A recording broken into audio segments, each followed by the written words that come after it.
Vous m'avez choqué dans la vidéo où je vous montre la construction de notre maison. Bon, déjà, je m'attendais à faire peut-être 2-3 000 vues, mais surtout, les retours sont vachement cool. De retour sur le chantier avec une superbe poule. Regardez. Viens là. Viens. Bon, toujours pas de KFC à proximité de la maison du coup. Et on a encore le mont de terre. Donc là, il faut encore évacuer toute cette terre. C'est pas très beau, mais vous verrez qu'à l'intérieur, il y a du changement. Ça avance plutôt bien. On s'y rend toujours sur des palettes. La porte n'a pas changé. Et on est donc à l'intérieur. Il y a moins d'écho parce qu'il y a simplement plus d'éléments. On a de la laine de verre qui va servir pour les placos et pour montrer un petit peu. Alors c'est bien, il y a une table là, regardez. Je pourrais poser la caméra sur un trépied à l'occasion. On a commencé le placo, enfin les artisans ont commencé. Donc ici, on aurait une épaisseur avec une mise à niveau du côté de la fenêtre. On a donc un super matelas pour l'isolation. Il faut compléter tout ça ici également. Avant l'isolation, c'est ce qui a pris un petit peu de retard ces dernières semaines, c'était de descendre les câbles. Bah voilà, il faut faire passer les câbles avant de mettre de la mousse. Tout ça, c'est le placo à poser. Et puis là-bas, c'est mon bureau, hein, pour rappel. On aura une double épaisseur d'isolation ici. Au cas où, un jour, on fait une sortie par là, c'est ce qu'on avait prévu. Bon, c'est cool. Regardez ce placo isolant. Bon, vous voyez pas, mais là, on traverse une porte phonique. Bon, on va à l'étage.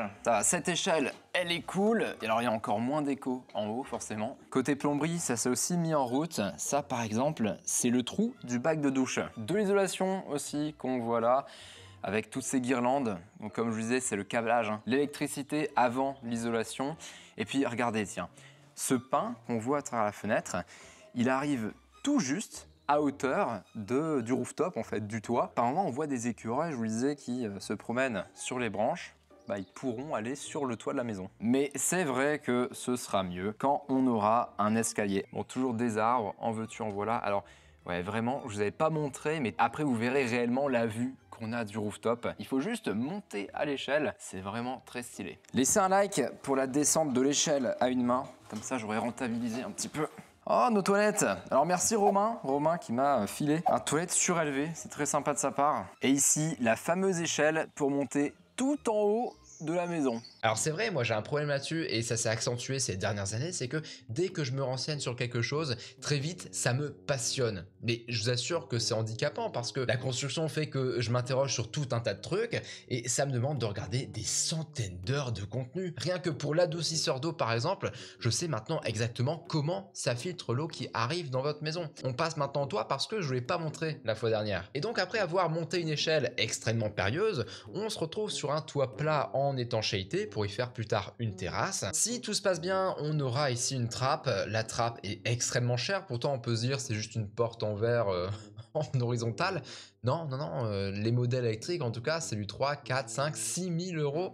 On n'y est pas encore. Mais en tout cas, on a l'espace qui est prévu à cet effet et même l'escalier est déjà commandé. Il faudra juste être patient. Depuis que je joue Saïda, je suis devenu amoureux des arbres. On a en tout cas une belle pente pour qu'on ait aucun souci avec l'écoulement d'eau. Je vous disais que ça, c'était quelque chose qu'on faisait nous-mêmes, la toiture avec mon père. Et en attendant le rooftop, il faudra juste peindre en blanc pour que ça réfléchisse les rayons du soleil. Sur Twitch, il y en a pas qui me demandent aussi pourquoi est-ce que je mets pas de toit sur la maison. Ouais, c'est sympa, je dis pas une maison avec un toit en triangle. C'est bien, c'est bien. Mais est-ce que tu peux te mettre sur la terrasse de ton toit? Ah bah non, parce que tu n'as pas de terrasse sur un toit triangle. C'est dommage. Ok, maintenant on va passer à la partie FAQ. J'ai eu pas mal de questions, que ce soit sur YouTube mais aussi sur Twitch, parce que je pense que pas mal de personnes parmi vous ont l'âge d'être dans une vie active où ils se posent la question, est-ce qu'ils achètent, est-ce qu'ils continuent de louer ou est-ce qu'ils construisent? Pourquoi construire? Alors du coup j'entends dans cette question, pourquoi juste pas acheter un bien immobilier? Dans tout un tas d'autres cas de figure, j'aurais été plutôt amené à acheter une maison en campagne, du moment que c'est fibré, peut-être un 120, 150 000 avec un petit peu de travaux, bon, ça m'aurait totalement convenu. Mais là, ce que je voulais, c'était surtout l'emplacement. Ce terrain, ça fait quelques années que je suis sur le coup. On est dans une ville où l'immobilier est cher. Alors, c'est entre ville et campagne. Bien sûr, c'est une campagne qui a tendance à s'urbaniser. Et je suis persuadé que dans les 10-20 prochaines années, c'est un emplacement qui prendra de la valeur. Mais surtout, c'est pas forcément pour ça que je décide de m'installer là, parce que en réalité, c'est également pour me rapprocher de ma famille. J'ai beaucoup de chance parce que finalement, chez moi, on est très famille. Mais par contre, avec mon travail, j'ai pas forcément le temps de faire beaucoup de kilomètres pour aller voir mes proches. Bon bah là l'avantage, c'est que on peut continuer à se voir la semaine et profiter de mes jours de repos avec ma compagne.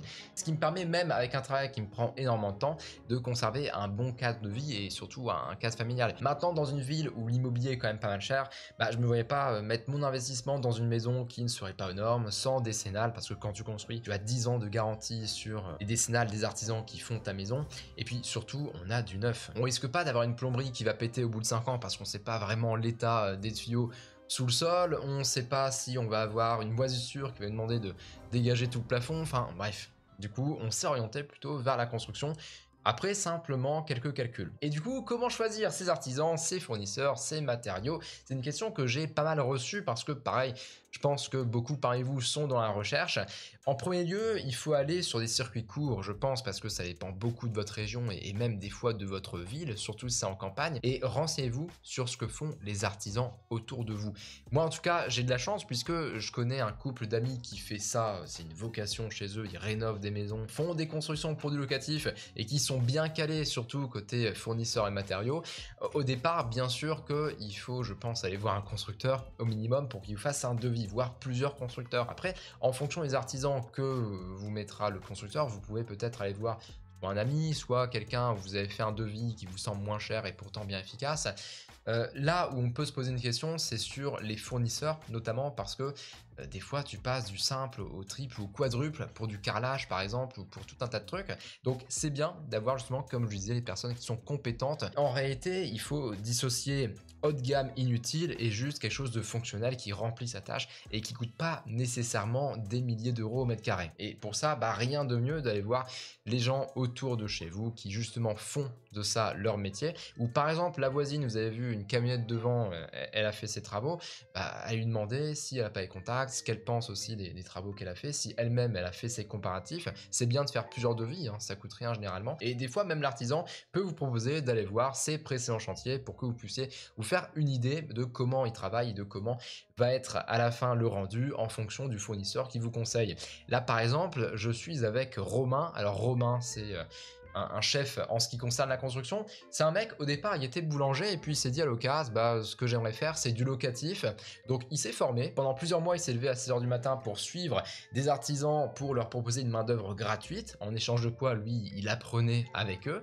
Et ce qu'il a fait, c'est que en 2 ans, il a construit de A à Z un chalet tout seul. Donc des mecs comme lui, ils ont une expérience qui s'étend de la cuisine à la salle de bain en passant par la chambre et l'optimisation de l'espace. Pour parler un petit peu de son chalet, il est entièrement neuf, il peut accueillir 10 personnes à Gérardmer et le rendu, il est premium dans toutes les pièces. On a même un jacuzzi en extérieur. J'en parle parce que au niveau du prix, vous accueillez votre famille là-bas pour peut-être 2, 3, 4 jours, voire une semaine, c'est sympa. Je vous mets quand même les disponibilités parce que ça peut vous intéresser et en plus de ça, c'est quelqu'un qui m'a beaucoup aidé, donc bien sûr que je lui fais une pub, il me demande pas pour la faire, mais on y a été justement en février avec ma compagne et c'était l'occasion de découvrir une région vachement cool. Et du coup ici Romain me faisait visiter une cuisine qu'il venait de terminer avec un fournisseur qui m'intéressait et du coup avec qui j'ai signé avec des prérequis particuliers puisque c'est une cuisine qui sera adaptée au stream. Je précise parce que j'en ai parlé dans la précédente vidéo et ça peut créer une psychose chez certains. J'ai dit qu'on terminait 2023 avec un taux de 4-5% d'intérêt.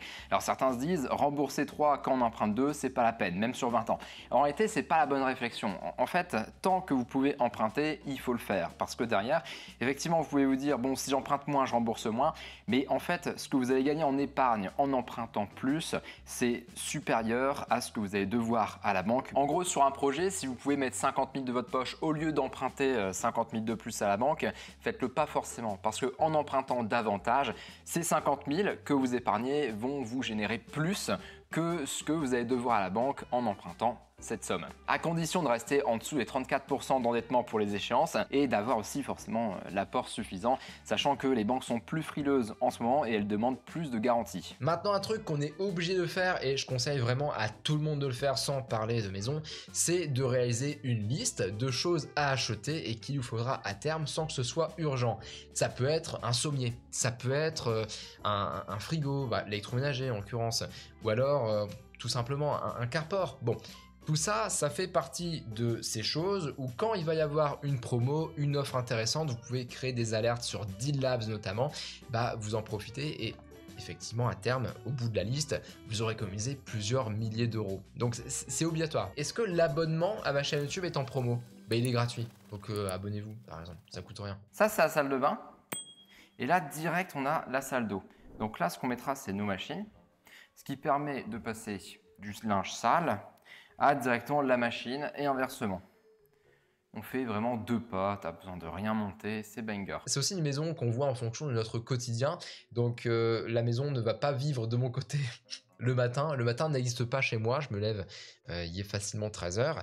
Mais c'est aussi ça l'intérêt d'avoir une construction, c'est que on peut agencer les pièces selon ce qu'on va y faire. L'intérêt quand on construit, c'est de ne pas chercher le est-ce que, mais plutôt le pourquoi. Et c'est vachement plus intéressant, c'est pourquoi est-ce qu'on agit comme ça, pourquoi est-ce qu'on va prendre cette hotte particulièrement, pourquoi est-ce qu'on met ce meuble ici, alors que quand tu achètes un bien tout fait, c'est est-ce que je vais m'en servir plus tard, est-ce que il va pas tomber en panne au bout de 5 ans, est-ce que je vais avoir besoin de le remplacer ou de changer mon aménagement. Alors c'était Lauracine qui avait pré-shot la salle de muscu, bien joué effectivement, la salle où il y a 2 fenêtres, ce sera une salle de muscu parce que là où on est avec Camille, on va à la salle et ça nous coûte 50 € par mois, donc à 2, et si on n'y va pas entre midi et 14h, il y a du monde aux machines. Alors c'est chiant parce que en tant que goat de tous les domaines, j'aime bien alterner de machines pour casser mes temps de repos. Bah là en fait quand il y a trop de monde je peux pas. Donc au prix de 1200 € à l'année, effectivement on pourrait peut-être gagner un peu d'argent et d'efficacité en faisant notre propre home gym home, je sais plus. J'ai plus le sens des mots. Télé, très important quand on fait du sport. Parce que c'est là qu'on met les formations, nos divertissements, les documentaires, et on n'a pas besoin d'avoir des écouteurs. Le futur. Suivre les nouvelles mises à jour de Dofus. Ouais, suivre les matchs Dofus, ouais. Et concernant le rooftop, on a comme projet à terme d'y amener des ruches. Mais il faut que je fasse et qu'on fasse une formation sur de l'apiculture. Mais on est dans un milieu très rural, donc forcément ce sera intéressant d'y élever des abeilles si ça nous passionne toujours à ce moment-là. Je vous l'ai dit que j'ai un problème avec les passions, hein. Dès que je m'intéresse à un sujet en particulier, je deviens accro et je mate énormément de formations et de vidéos à ce sujet. Des panneaux solaires. Des panneaux solaires, ça sera quand on aura vraiment vu notre consommation électrique, donc pareil, ce sera peut-être dans 1 an et demi, 2 ans. Et puis concernant la priorité, on a une grosse prio sur la pièce à vivre dans cette maison, à savoir la cuisine, salle à manger, salon. Bon, c'est tout pour cette vidéo. Encore une fois, un gros merci à vous pour vos retours, ils sont hyper positifs et encore une fois, je suis choqué, je m'attendais pas à ça. Je peux peut-être encore une fois faire d'autres vidéos, donc dites-moi en commentaire si ça vous botte que je suive l'avancée de la maison, bien sûr. Si je fais ça toutes les semaines, la maison va pas step up de fou à chaque fois. Mais ça me permettra peut-être de vous montrer comment est-ce qu'on choisit notre aménagement futur. On fait peu de showroom, hein. C'est vrai que j'en ai pas parlé, mais les showrooms, quand tu te ramènes dans une salle de bain et que tu as en face de toi un vasque à 3000 € qui remplit les mêmes fonctions qu'un vasque à 250, après c'est bien pour avoir des idées, hein, mais vous pouvez très bien aller chez Ikea et vous faire votre propre idée de votre futur aménagement, même si vous ne mettez pas les mêmes éléments. Bref, c'est tout pour cette vidéo, on se retrouve très vite sur Twitch ou ici comme d'habitude sur YouTube pour peut-être d'autres vlogs.